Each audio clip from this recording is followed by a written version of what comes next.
जय जगन्नाथ जय श्रीराम सांग मैंने गोटे सर्ट भिडियोटा सेयार करूँ। भिडियोटा है ओडिशा रे पाठ पढ़ले चाकरी नहीं आउ चाष कार्य कले बेपार ना ये दुईटा ए ओडावासी भोगुंट किंतु मुझे गोटे कथा कहि सरकार उपर डिपेंड न हो पाठ भल पाठ पढ़ चाकरी न हो आ चाष कर बेपार न हो निजपाई कर आउ सरकार को 5 वर्ष थे बदलाओ देखिया कौ सरकार केमी कौ पर्यटन ताके चालाकी देखेबे जनता मानू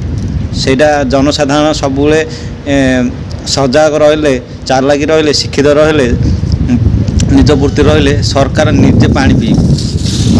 भल पाठ पाठ पढ़ारे बंद करनी चाकरी न हो आ चाष कर कि बेपार जी निज पेट पाई कर आ 5 वर्ष थे सरकार को चिन्ह कौ भी सरकार निजर नुहति केवल गोटे कथा कहीकि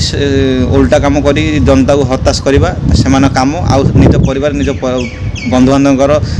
धन संपत्ति बढ़ेवा बड़ बड़ गाड़ी घोड़ा चढ़ी आराम से बुलवा ऐश करवा होटेल मान ये हूँ नेता मंत्री सरकार काम आ 5 वर्ष थे सरकार बदलातु जनता माने मागणा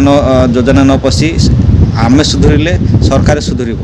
आम 5 वर्ष थे सरकार सुधरवा जमी राजस्थान छत्तीसगढ़ महाराष्ट्र कर्णाटक सबुआड़े चेंज होमती ओडिशा होगा दरकार रही। धन्यवाद।